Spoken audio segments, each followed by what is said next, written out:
অপেক্ষার প্রহর আমরা প্রত্যেকেই গুনছি, আর হাতে মাত্র 3 ঘন্টা, তারপরে সেই প্রহর গোনা শেষ হবে। আমাদের নজর রয়েছে আজ কি সাজা ঘোষণা করা হয় সেই খবরে আমরা নজর রাখছি। পাশাপাশি আমরা নজর রাখবো এই মুহূর্তে ডোমকলের দিকে। আপনাদের মনে আছে গত 15ই জানুয়ারি সেই ডোমকলে কি হয়েছিল? ডোমকলে পুলিশের ওপর হামলা, আর তারপর থেকেই ফেরার ছিল রানা শেখ। গতকাল রাতে পুলিশি অভিযানে তাকে গ্রেফতার করা হয়েছে, অর্থাৎ পুলিশের জালে ডোমকলে ছিনতাই হওয়া আসামি।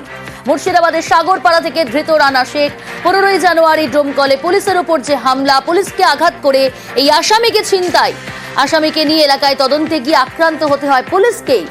ধারালো অস্ত্র দিয়ে পুলিশকে আঘাত করে তারপরে আসামিকে ছিনতাই। টেলিফোন লাইনে রয়েছে প্রতিনিধি প্রণব। প্রণব, কখন এই রানা শেখকে গ্রেফতার করা হলো, কোথা থেকে গ্রেফতার করা হলো?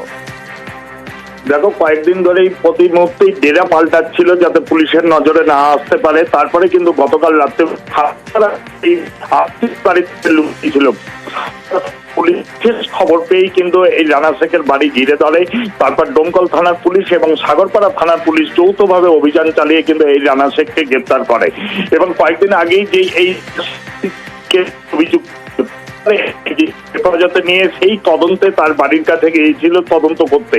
সেই সময় এই পরিবারের লোকেরা এবং বেশ কিছু আশেপাশের লোকরা পুলিশকে বেধড়ক ভাবে মারধর করে এবং 2জন পুলিশ কর্মী আহত হয় এবং পুলিশের গাড়ি ভাঙচুর করে। তারপর কিন্তু এই রানা শেখকে ছিনতাই করে নেয় এলাকার লোকজন। তারপর থেকে কিন্তু অধরা ছিল এবং সেই পুলিশকে মারধর এবং গাড়ি ভাঙচুরের ঘটনাতে ইতিমধ্যেই 5 জনকে গ্রেফতার করেছে ডোমকল থানার পুলিশ। অবশেষে কিন্তু এই রানা